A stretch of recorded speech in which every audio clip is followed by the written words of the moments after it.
really telling stories. We're not narrative.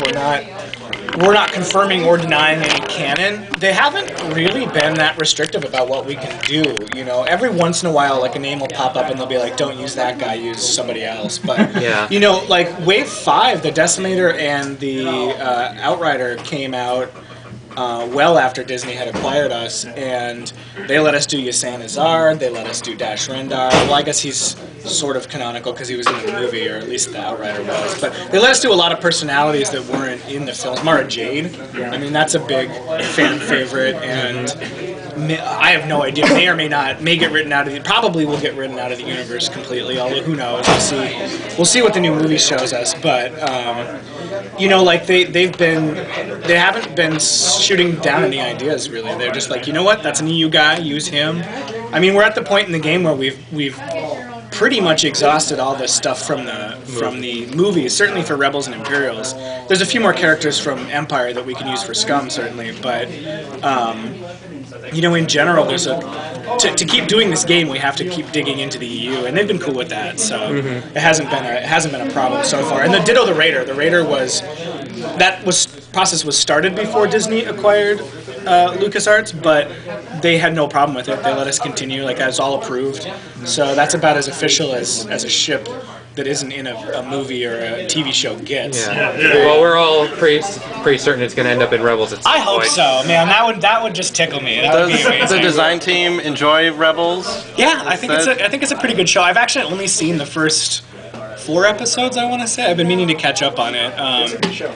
But I like it. Yeah. Well, yeah, it's got the Clone Wars crew on it after they did 5 seasons, so so they're pretty veteran, pretty on it. Yeah. Yeah, I've only seen a handful of like relevant Clone Wars episodes too. It's one of those things I've been meaning to catch up on, along with a lot of like Star Wars novels and stuff, just so that I, you know, have a better sense of things. I imagine we'll probably do some Rebel stuff eventually, and at that point I'll have to watch everything and learn everything. Also, what you say is involved with the X-Wing game and then like the Edge of the Empire and the Inter-Rebellion. So do you see a lot of people using the X-Wing models for their tabletop gaming? Definitely, yeah. In fact, I've even seen people using the X-Wing rule set to resolve like Edge of the Empire space combats and stuff, like to do a custom mission or something. I've struggled somewhat using the combat system for the.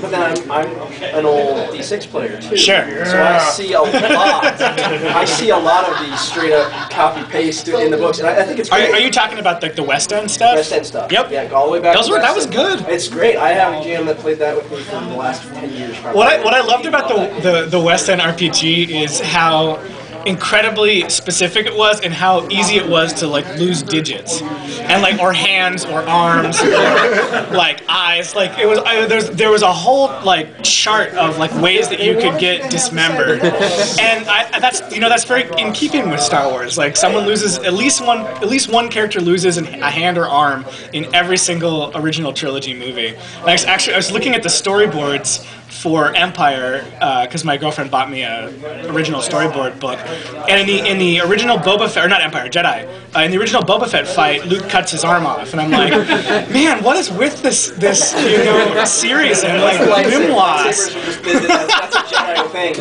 And the Wampa gets his arm cut off. C-3PO loses his arms like twice. Luke loses a hand. Vader loses like all of his parts and a hand again. They explain some of that as the Jedi choose to maim rather than kill. Sure. Because you can get a new hand in like 10 minutes. All I know is that George Lucas must have been pretty excited about the idea of people. Oh, and the scene in the cantina. Yeah. Like Obi-Wan cuts a guy's arm off. So, like question with the game, you know, with Edge of the Empire and with the modernization of what we perceive armors and things like that to be within the gaming community. Like I look at Star Wars and I've always said I hate what West End did with the armor stuff. Oh, okay. And how lame all of the imagery of it. Oh, sure. Do you see any like more modernization of the armor sets within that gaming environment? And like say to go along with like Palladium Books Rift's stylization. So like art is just awesome, and then it goes over and we look at the original West End and a lot of that coming straight across. Sure. And going, well, that looks dumb. I don't know. I have very stuff and it's amazing, and then you get all this other stuff and it's like the Stormtrooper armors are great, but the rest of it's all. I have not actually played much of our own RPG. I don't have time for role playing anymore. Essentially, like I did it a bit in high school and in college, but like these days, just the idea of trying to get a regular group together for anything seems almost impossible. 5 professional people. I know, right? Yeah, It's rough. I have a lot of respect for people who can make that happen. Yeah, it took me like 2 months to get a group together for Imperial Assault. Yeah, even that, which you can play in an hour or two instead of a whole. Yeah, it's a whole thing. I want to come back to the Raiders. So Yeah. you guys acknowledge, the Lancer was the cannon equivalent to the size of the Corvette. Was there some playtesting with a Lancer type ship? Lancer's too big. Yeah, the Lancer is like according to like our stats, it's 250 meters roughly, and the Corvette's only like 150. So it's actually almost twice the size, or not quite, but like, and sure we do some sliding scale stuff, but I think it was a combination of that and then like. Just, our CEO was the one who came up with the idea of doing our own ship. I think he was really excited about that. He loves Star Wars himself. So Like the patrol craft, the Imperial patrol craft, is kind of a in-betweener. So the process of the Raider was an interesting one. We basically hired one of our best artists who does a lot of the really good X-Wing art, and I think his name is. It was either I think it was Timothy Ben Zweifel, but I'm not totally sure. It was one of our two really. It was either Matt Bradbury or Zweifel. They're both fantastic artists. Love Star Wars. Have been working with us for a long time, and we basically hired him to come up with like a dozen possible designs. And what he did is he just like he's done Star Wars for decades, and he did a lot of research and looked at a lot of the stuff that was out there and drew up a whole bunch of sketches, and then he brought them to us, and Christian was like, I like this, I don't like this, do this a little more like that, and then we came up with a sketch we really liked, and from that sketch we sent that to LFL, and LFL was like, we have these comments and tweaks, and so we revised that, and then we have a final sketch that everybody's happy with mostly. And then we went to Jason Beaudoin, who does all of the 3D sculpting for X-Wing, and who's just a fantastic, and Armada, and Imperial Assault, and he and Bexley. Best job in the world. He is a fantastic sculptor. He really knows what he's doing, and he took this beautiful sketch, which I hope we'll post somewhere someday. I might talk to some people about that, because I'd love for people to be able to see that original artwork. But he took that and he made it into a 3D model, and then that got to LFL and got tweaked, and then we tried to talk to the manufacturers and tweaked it a little more, and then actually at the very end of the design process, we had some tweaks to the weapon, to the guns. We went from like these big kind of battleship looking guns to the sleek little pop-up panels. So even towards the very end of the design, some small stuff changed, and I think it looks really cool. I think it's kind of an interesting mesh of Star Destroyer and like TIE Fighter and Two best Imperial. Yeah. So it looks right to me. It really looks right, and I've held it. I've seen the final product. I think it's really cool. I'm excited for it to come out. So are we gonna see any like the archaic starfighters like Tempest or the Gauntlet, or the stuff like the Aether Sprites from Clone Wars era and some of those ships as well? It's always possible. I know that we've been trying to steer clear of Clone Wars in general, just because we're trying to stay within the same era. But I mean, if the game, those are all holdover ships. It's true. No, it's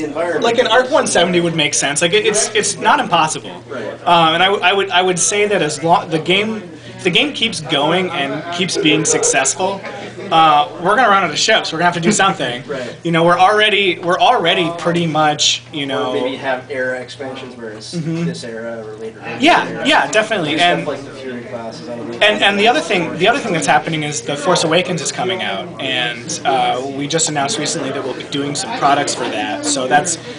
Can't say one way or another, but that's a good possibility that there might be some good material there as well. A lot of the decisions about what ships we actually do, that just comes from like Christian T. Peterson and upper management, and sometimes that'll come to us and we'll be like, oh, I don't think we should do that. That's too close to a bunch of the stuff we've already got.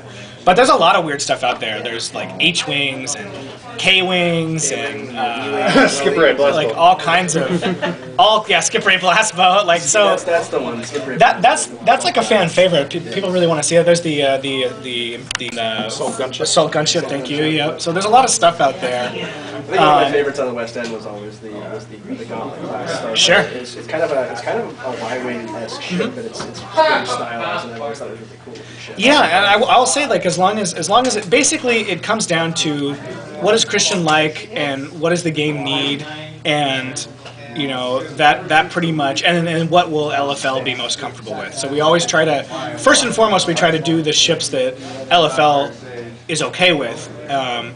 So that's why obviously the first 3 waves were almost entirely core movie ships. Would you think they would consider stuff out of like the games that have been out? You know, like It's certainly Thor and some of the old. Decimator. yeah, Decimator comes from Galaxies. Galaxies. So does the Seek Fighter. Some of the modern stuff is coming right out of Yep. Empire War. I love that. Yep. I want to see some ability stuff. Yeah, as long as it's cool and they'll let us do it, we'll do it for sure. Yeah. So- If it looks cool and it comes from anywhere, we'll take it. I mean, I like it. A lot of I mean, more scum and villainy ships, I imagine. We might see Yeah. some boss ship. What is I can't say for sure, but like when you think about it, what are some of the most recognizable scum and villainy characters? They're the guys from Empire.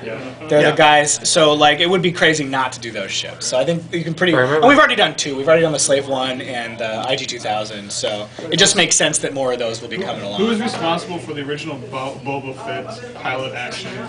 Oh, that's a good one. Yeah, that one's a little rough. Well, it's. What's the good? It was early still. It was early, yeah. I will say that. Like, if you look at the game, if you look at the game,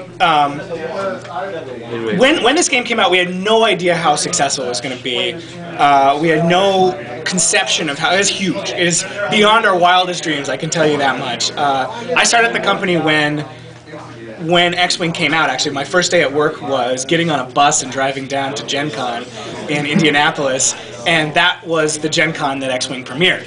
So my time at the company almost exactly equates to the time that X-Wing has been here, and I've been able to see it go from this, you know, it did very well at Gen Con, but I've been able to see it go from this little game to this huge phenomenon. And the reality is, you know, Wave 1, 2, and even Wave 3, they didn't have the same playtester pool, didn't have the same, you know, understanding of the game that I think all the designers have now. And, you know, we learned a lot. So when we look at the game, like it's easy to see in hindsight what abilities are good and what abilities aren't good.